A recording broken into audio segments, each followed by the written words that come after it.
Hey guys, welcome to Eclipse education. Bihar जीविका भर्ती series में आपका स्वागत है। आज हम लोग एक अलग विषय पर डिस्कस करने वाले हैं जो कि बिहार जीविका भर्ती से ही रिलेटेड है और ये सभी पोस्ट के लिए वैलिड है, किसी एक खास पोस्ट के लिए नहीं है। जिसके तहत हम लोग देखेंगे जीविका यानी BRLPS के कुछ एनजीओज के साथ प्रमुख साझेदारी, सिर्फ एनजीओज के साथ नहीं बल्कि कुछ और संगठन के साथ। तो इसमें विभिन्न प्रकार के संगठन और एनजीओ के बारे में हम लोग डिस्कस करेंगे। देखिए, ये आपको जानना जरूरी इसलिए है क्योंकि जीविका जो है अकेले काम नहीं करती, वह अन्य संगठनों के साथ मिलकर काम करती है। जैसे कुछ वित्तीय संस्थान हो गए, बैंक्स हो गए, कुछ एनजीओज हो गए। तो एक एक करके इन सभी के बारे में हम लोग पूरा डिस्कस करेंगे। तो एक ही वीडियो में आपको पूरा इंफॉर्मेशन मिल जाएगा। आप लोग वीडियो के एंड तक बने रहिएगा। चलिए सीरीज को स्टार्ट करते हैं। मेरा नाम है अभिषेक, इक्लिप्स एजुकेशन में आपका स्वागत है।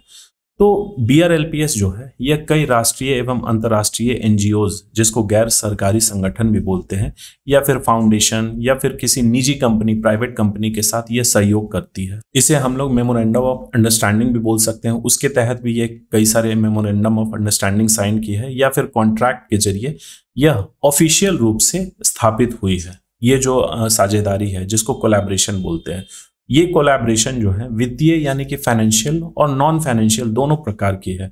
और इनका उद्देश्य क्या है, इस तरीके का कोलैबोरेशन करने का उद्देश्य क्या है?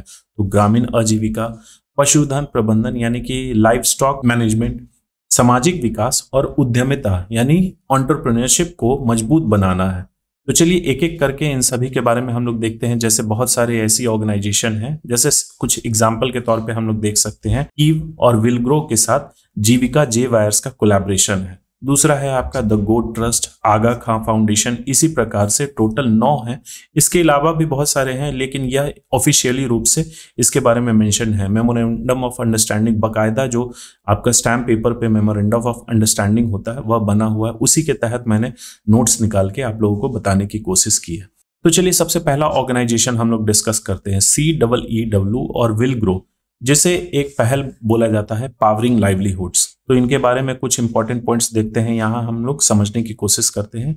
इसका फुल फॉर्म होता है council on energy, environment and water, और दूसरा है आपका विलग्रो। ये दो अलग अलग संस्था हैं। इन्होंने मिलकर एक कार्यक्रम पावरिंग लाइवलीहुड शुरू किया है। इसका लक्ष्य क्या है? तो ग्रामीण भारत में बिजली आपूर्ति की चुनौतियों को ध्यान में रखते हुए क्लीन एनर्जी यानी स्वच्छ ऊर्जा आधारित आविष्कारों और उपकरणों को जीविकोपार्जन के लिए बढ़ावा देना है। ये बेसिकली क्या करती है, ये दोनों ऑर्गेनाइजेशन जो है ये ग्रामीण क्षेत्र में ये देख रही है कि वहां पे बिजली की समस्या बहुत ज्यादा है। तो वहां हम लोग क्या कर सकते हैं, एक रिन्यूएबल एनर्जी, जिसे क्लीन एनर्जी भी बोला जाता है, रिन्यूएबल एनर्जी को ही क्लीन एनर्जी बोला जाता है, वैसा कुछ टेक्नोलॉजी हम लोग डेवलप करें। इस पहल के तहत ये विशेष रूप से डिस्ट्रीब्यूटेड रिन्यूएबल एनर्जी यानी कि DRE तकनीकों को ग्रामीण जीवन से जोड़ते हैं ताकि आय सृजन यानी इनकम जनरेशन तथा रोजगार अवसर बढ़ सके। अब ये करती क्या है, किस तरीके से क्लीन एनर्जी के आविष्कारों और उपकरणों को ये एस्टैब्लिश करती है? तो ये DRE एस्टैब्लिश करके यानी कि डिस्ट्रीब्यूटेड रिन्यूएबल एनर्जी, ये क्या होता है इसको सिंपल भाषा में मैं समझाता हूँ। जैसे कि आपने कुछ पावर प्लांट्स के बारे में सुने होंगे, इतना मेगाटन का न्यूक्लियर पावर प्लांट्स, इतना मेगाटन का सोलर पावर प्लांट्स या फिर हाइड्रो इलेक्ट्रिक पावर प्लांट्स। तो वो सब बहुत बड़े लेवल पे होते हैं, पूरे एक राज्य को वो पावर कर सकते हैं, पावर सप्लाई। लेकिन ये सब क्या करते हैं, बहुत छोटे ही लेवल पे। हो सकता है कि उस गांव के कुछ इंडस्ट्री को, कुछ यूनिट्स को बस ये पावर दे। तो बहुत बड़े लेवल पे नहीं होता, छोटे मोटे लेवल पे ये होता है। उसी को बोला जाता है डिस्ट्रीब्यूटेड रिन्यूएबल एनर्जी। और इसमें क्लीन एनर्जी का इस्तेमाल किया जाता है, जैसे कि आपका हाइड्रो पावर या फिर आपका सोलर पावर, इन सब का इस्तेमाल किया जाता है। इसमें कुछ कन्वेंशनल सोर्स नहीं इस्तेमाल किया जाता है। अब दूसरा है आपका जे वायर्स। इसका फुल फॉर्म क्या होता है? जीविका women initiative, renewable energy and solution. तो ये तीनों जो संस्था हैं BRLPS के साथ इनका कोलैबोरेशन है। ये क्या काम करती है? सिर्फ क्लीन एनर्जी पे, क्लीन एनर्जी को सप्लाई करना। जीविका जे वायर्स जो है एक समूहीकृत पहल है जिसे जीविका द्वारा समर्थित और संचालित किया जाता है। जीविका जे वायर्स कार्यक्रम सीव और विलग्रो के पावरिंग लाइवलीहुड्स कार्यक्रम के साथ तालमेल में काम करता है। ये तीनों मिलकर काम करती है एक साथ, सीव, विलग्रो और जे वायर्स, जिसे जीविका women initiative renewable energy solution हम लोग बोलते हैं। एग्जाम्पल के तौर पे देख सकते हैं तो जीविका जे वायर्स ने कीव और विलग्रो की समन्वय से 30 डिस्ट्रीब्यूटेड रिन्यूएबल एनर्जी DRE जिसे बोलते हैं, इस प्रणालियों का परिचय दिया है बिहार में। तो चलिए यहाँ हमने समझ लिया कि एक पावरिंग लाइवलीहुड्स के लिए कीव और विलग्रो है, और उसके साथ मिलके जीविका का अपना जे वायर्स मिलके काम करती है। अब दूसरा है द गोट ट्रस्ट। ये एक गैर लाभकारी संगठन है, यानी कि एक एनजीओ है जो 2008 में स्थापित हुआ था। यह काम क्या करती है, यह किस तरीके की संस्था है? तो यह छोटे पशुपालन जैसे बकरी, भेड़, बत्तख एवं अन्य पाले पक्षियों कहने का मतलब बैकयार्ड बर्ड्स। देखिए, बैकयार्ड फार्मिंग मैंने आपको समझाया था। बैकयार्ड फार्मिंग या फिर पोल्ट्री फार्मिंग, ये क्या होता है? जैसे ये बहुत बड़े लेवल पे नहीं होता है। अगर हमें 50 या 100 गाय रखना है या 50 या 100 भेड़ बकरी पालना है, तो उसके लिए हमें एक अलग से जगह लेना होगा, उसके लिए अलग से सेटअप तैयार करना होगा। लेकिन अगर 5-10 बकरी या गाय रख रहे हैं या फिर बहुत छोटे लेवल पे मुर्गी पालन कर रहे हैं कोई लोग, तो वो अपने घर के पीछे जो खाली जमीन होता है उसी में लोग करते हैं। उसी को बोला जाता है बैकयार्ड फार्मिंग या फिर बैकयार्ड आपका पोल्ट्री फार्मिंग, जो भी हो गया। तो ये क्या करती है द गोट ट्रस्ट? इन सब के जरिए गरीबी उन्मूलन व गरीबी स्तर पर जीविकोपार्जन बढ़ाने के लिए काम करता है। ये किस तरीके से काम करती है? विशेष रूप से यह ग्रामीण महिलाओं, गरीब और समाज में पिछड़ी अवस्थाएं झेलने वाले को यह सशक्त बनाने पर जोर करती है द गोट ट्रस्ट। उसके बाद इसकी क्या प्रोसेस है? तो पशुपालन की गतिविधियां, विशेष रूप से बकरी पालन, कई जिलों में इस मिशन का अहम अंग है, जिसके अतिरिक्त आय, पोषण, ग्रामीण परिवारों की व्यवहारिक स्थिति सुधरती है। ये क्या प्रोवाइड करती है? ये बेसिकली बकरी पालन के लिए ही फोकस करती है। उसमें जो भी गतिविधियां इन्वॉल्व हैं, उसमें जो भी पोषण हो रहा है, उनके तहत किस तरीके से बकरी पालन करना चाहिए, वो प्रोसेस वगैरह, ये सब कुछ ये समझाते हैं। कि बहुत सारे लोग हैं कि अगर वो पशुपालन गाय या फिर भैंस का नहीं कर सकते, तो बकरी पालन का करके वो किस तरीके से अपनी वो आजीविका को सुधार सकते हैं। इसके कुछ कोर मॉडल हैं, जैसे कि पशु सखी। ये क्या करती है पशु सखी? तो महिला पशुधन स्वास्थ्य, पैरावेट प्रकार के कैडर। पैरावेट मतलब होता है कि जानवरों के डॉक्टर। तो स्पेशलिस्ट वो नहीं रहते हैं, बल्कि समझिए कि वो कुछ नर्स या फिर आपका नर्सिंग स्टाफ टाइप से होते हैं। उनका कैडर ये डेवलप करती है और ये प्रोवाइड करती है। सामुदायिक संस्थान जैसे बकरी पालक समूह प्रशिक्षण, उनका ट्रेनिंग करवाती है। निवारक स्वास्थ्य, विपणन लिंकेज भी शामिल है। जैसे बकरी पालन कर रहे हैं या फिर कोई और भी, यहाँ हमने डिस्कस किया था भेड़, बत्तख या फिर अगर कोई अन्य पक्षी पाल रहे हैं, तो उसके लिए ये प्रोडक्ट्स जनरेट होता है। तो उस प्रोडक्ट के लिए मार्केटिंग भी ये एस्टैब्लिश करके देती है द गोट ट्रस्ट। अब तीसरा ऑर्गेनाइजेशन देखते हैं, आगा खा फाउंडेशन। तो ये देखिए, नाम आप लोगों को सुना सुना लग रहा होगा। ये एक एनजीओ है। इसकी स्थापना बहुत पहले हुई थी 1967 में। और ये काम क्या करती है? तो ग्रामीण विकास, शिक्षा, स्वास्थ्य और आजीविका पर कार्य करती है। देखिए, इनका उद्देश्य और BRLPS यानी कि जीविका का भी उद्देश्य सेम ही है, लेकिन ये किस तरीके से इनका कोलैबोरेशन हुआ है। जीविका जो है वह खुद वह काम नहीं करती है, वह किसी न किसी संस्था के साथ मिलकर उस चीज को प्रोवाइड करती है। अब आगा खा फाउंडेशन का भी लक्ष्य वही है, उसका उद्देश्य भी यही है, ग्रामीण विकास, शिक्षा, स्वास्थ्य और आजीविका। तो BRLPS और आगा खा फाउंडेशन का कोलैबोरेशन हो गया है। और ये क्या करती है? जीविका ने बोला कि हाँ, आपका जो लक्ष्य है आप हमारे माध्यम से उसको पूरा कर सकते हैं, क्योंकि हम लोग फोकस्ड हैं इस चीज पे, रूरल डेवलपमेंट पे। आपका हो सकता है स्कोप ऑफ वर्क थोड़ा ज्यादा हो, आप उसके तहत हमारा अपना जो ऑब्जेक्टिव है उसको अचीव कर सकते हैं। ये जीविका के साथ इसका जो कोलैबोरेशन हुआ है उसके बारे में कुछ पॉइंट्स देख लेते हैं। तो यह पार्टनरशिप जो हुआ है उसमें यह काम क्या करती है, किस चीज पे काम करती है? तो वुमेन सेल्फ हेल्प ग्रुप्स को यह स्ट्रेंथन यानी मजबूत करती है, और उनके संगठनों को यानी कि SSG हो गया, VO हो गया, CLF, इन सबको यह मजबूत करती है। उनके क्षमता निर्माण, वित्तीय समावेशन, स्वास्थ्य और पोषण जागरूकता जो है यह प्रदान करती है। ये सस्टेनेबल लाइवलीहुड को सपोर्ट करती है। किस तरीके से? कृषि में सपोर्ट देके, कौशल विकास में सपोर्ट देके, और कम्युनिटी इंस्टीट्यूशन को यह सपोर्ट प्रोवाइड करती है। जैसा आपका मैंने बताया था SSG, VO और CLF। ये महिला सशक्तिकरण और गरीबी उन्मूलन पे विशेष करके काम करती है ग्रामीण बिहार में। तो चलिए, यहाँ हमने 3 NGO के बारे में पढ़ लिया, सीव और विलग्रो, आगा खा फाउंडेशन और द गोट ट्रस्ट। अब आगे बढ़ने से पहले एक छोटा सा अपडेट, जीविका का नया टारगेट बैच स्टार्ट हो गया है 2 अक्टूबर में। ये block project manager, community coordinator और एरिया कोऑर्डिनेटर, तीनों के लिए अलग अलग बैच स्टार्ट हुए हैं। आप लोग इसको ज्वाइन करना चाहते हैं तो आप इस नंबर पे कॉल कर सकते हैं या फिर व्हाट्सएप करके इंक्वायरी भी कर सकते हैं। देखिए, उसके तहत सब्जेक्ट नॉलेज और बाकी के भी जो भी पोर्शंस हैं वो बहुत अच्छे तरीके से कवर किए जाएंगे। आप लोग ज्वाइन करने के पहले अगर डेमो क्लास अटेंड करना चाहते हैं तो डेमो क्लास भी आपको 2 से 3 दिन का प्रोवाइड किया जाएगा। आप लोग पहले डेमो क्लास अटेंड करिए, उसके बाद आपको डिफरेंस समझ में आएगा कि हाँ यूट्यूब पे जो लेक्चर्स हैं और लाइव बैचेस में जो लेक्चर्स होते हैं उनमें आपको क्या एडिशनल बेनिफिट मिल रहा है। अब अगला ऑर्गेनाइजेशन देखते हैं BISLD। इसका फुल फॉर्म है BAIF institute for sustainable livelihood and development. ये एक तरीके की डेवलपमेंट ऑर्गेनाइजेशन है जो कि बैफ के तहत रजिस्टर्ड हुई थी 2012 में। ये काम क्या करती है, किस चीज पे काम करती है, तो सतत ग्रामीण आजीविका, प्राकृतिक संसाधन प्रबंधन, पशुधन विकास और जलवायु सहिष्णु खेती यानी कि क्लाइमेट रिजिलियंट फार्मिंग। ये जीविका यानी BRLPS के साथ किस तरीके से कोलैबोरेट की है, किन किन क्षेत्रों में, तो ये सपोर्ट करती है बकरी पालन और dairy based livelihood promotion SSG महिलाओं के लिए। ये ट्रेनिंग प्रोवाइड करती है किस चीज पे, कैपेसिटी बिल्डिंग पे और वेटरनरी सपोर्ट सर्विसेज। वेटरनरी यानी कि जानवर से रिलेटेड जो भी कुछ सर्विसेज होते हैं जैसे कि उनका वैक्सीनेशन हो गया, रेगुलर चेकअप वगैरह हो गया, उन पे यह ट्रेनिंग प्रोवाइड करती है।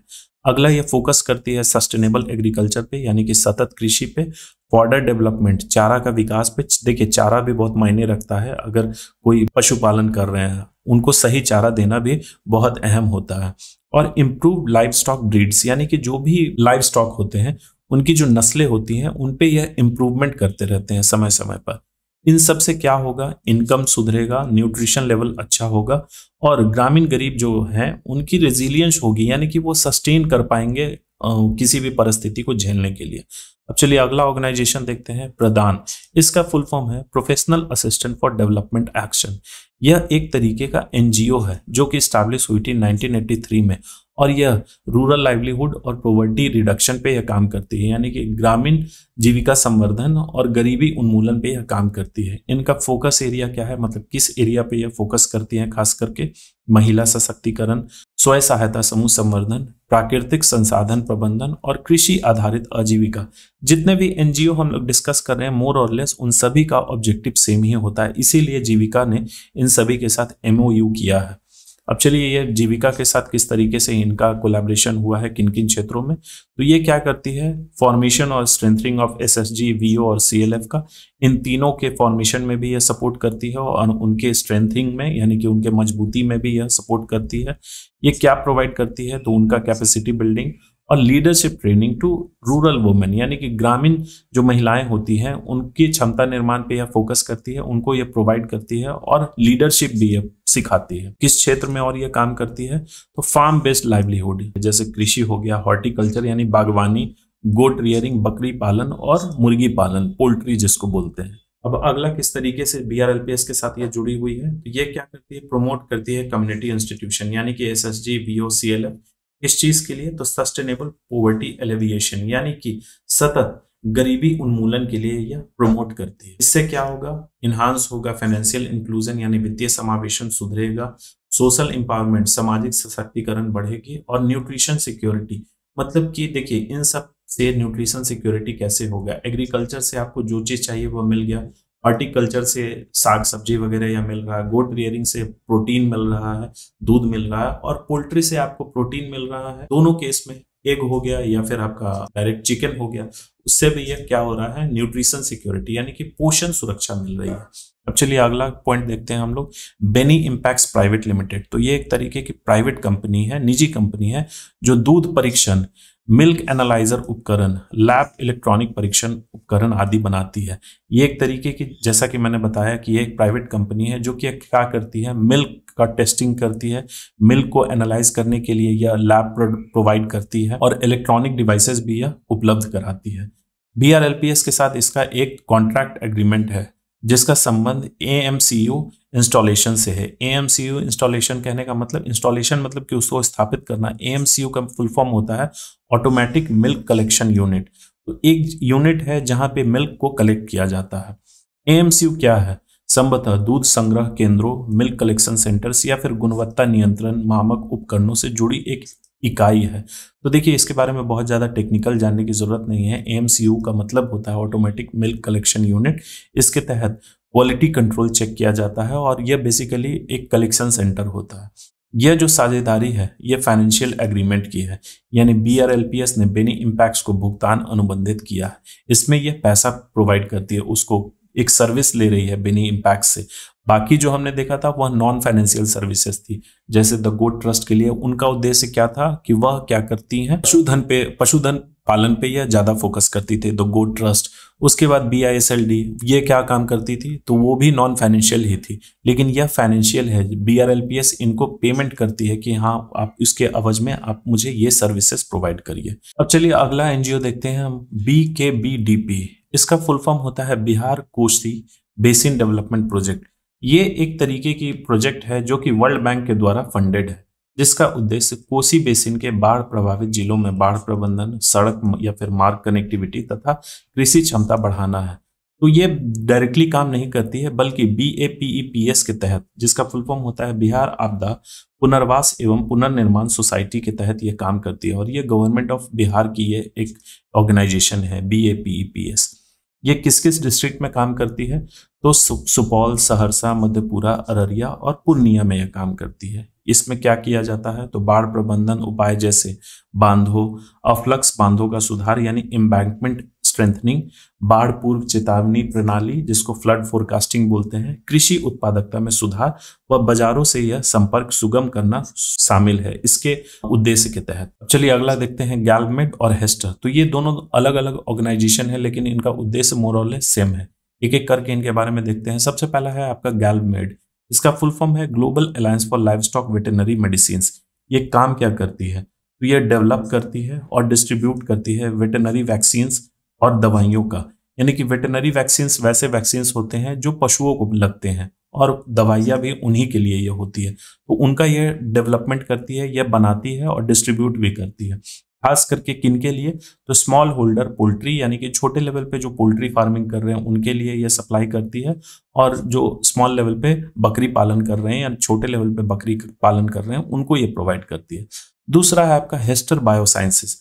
तो यह एक बहुत ही प्रतिष्ठित और leading animal health vaccine manufacturer है इंडिया में। इसका पार्टनरशिप गैलमेड के साथ है। किस चीज के लिए, देखिए ये भी वैक्सीन बना रही है, ये भी वैक्सीन बना रही है, लेकिन ये वैक्सीन के साथ दवाई भी बना रही है।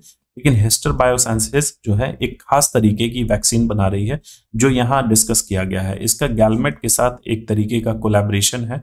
इस तरीके के वैक्सीन के लिए तो थर्मोटॉलरेंट न्यू कैसल डिजीज वैक्सीन और दूसरे भी जो पोल्ट्री और स्मॉल लाइव स्टॉक वैक्सीन होते हैं उनके साथ उनके सप्लाई के लिए गैलमेड के साथ इनका कोलैबोरेशन है, और इन दोनों का आपका BRLPS के साथ कोलैबोरेशन है।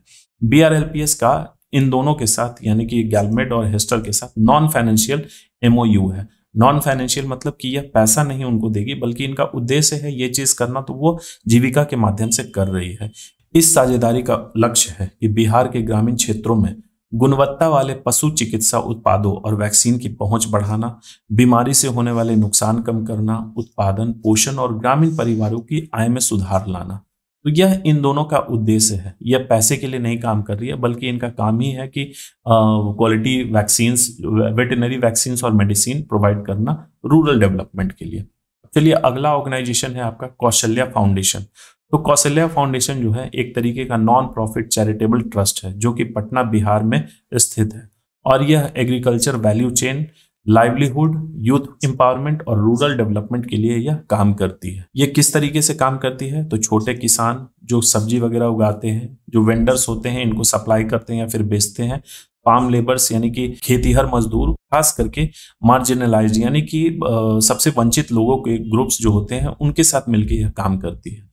इनका सबसे मेन प्रोजेक्ट चल रहा है स्ट्रेंथनिंग वेजिटेबल वैल्यू चेन, कहाँ पे, मीनापुर और बोचाहन ब्लॉक मुजफ्फरपुर में, जो कि बिहार में स्थित है, जो कि BRLPS और जीविका के साथ इनका ये हुआ है, टाइप हुआ है 2015-16 में। कौशल्या फाउंडेशन जो है किसान उत्पादक कंपनी यानी कि FPO, फार्मर प्रोड्यूसर ऑर्गेनाइजेशन, किसान हित समूह जिसे FIG बोलते हैं, आदि को यह बढ़ावा देती है, किसानों का प्रशिक्षण व बाजार से जोड़ती है। इसके मॉडल से उत्पादन लागत कम होती है, किसानों की आय बढ़ती है, गुणवत्ता में सुधार होता है और बाजारों तक पहुंच आसान होती है। कौशल्या फाउंडेशन का काम यही है। तो अभी तक हमने जो भी NGOs या फिर प्राइवेट कंपनी के बारे में देखा, देखिए सभी में फाइनेंशियल पार्टनरशिप नहीं है, बल्कि नॉन फाइनेंशियल पार्टनरशिप ज्यादा है। कुछ ही कुछ में आपका फाइनेंशियल है कि वह सर्विस ही प्रोवाइड करती है, तो उनको BRLPS या फिर NRLM जो है वह पे करती है। हम लोग यहाँ बिहार के संदर्भ में बात कर रहे हैं, तो बिहार BRLPS का ही कोलैबोरेशन इन सब के साथ है। आप लोग चाहें तो इसके ऑफिशियल वेबसाइट पे जाके देख सकते हैं, मेमोरेंडम ऑफ अंडरस्टैंडिंग इन सभी कंपनीज के साथ आपको देखने को मिल जाएगा। तो चलिए, यहाँ हमने विभिन्न प्रकार के एनजीओज और प्राइवेट कंपनीज के बारे में डिस्कस किया और किस तरीके से उनका BRLPS के साथ पार्टनरशिप है उसके बारे में भी हमने देख लिया। बाकी जो भी इसके बचे हुए पोर्शंस होंगे, जैसे सब्जेक्ट नॉलेज हो गया ब्लॉक प्रोजेक्ट मैनेजर का, तो उसके 2 सेक्शन बचे हुए हैं, बहुत जल्दी अपलोड हो जाएगा, हो सकता है आज ही अपलोड हो जाए। आप लोग हमारे चैनल के साथ बने रहिएगा। So thank you for watching. Please subscribe, share और लाइक करना ना भूलें।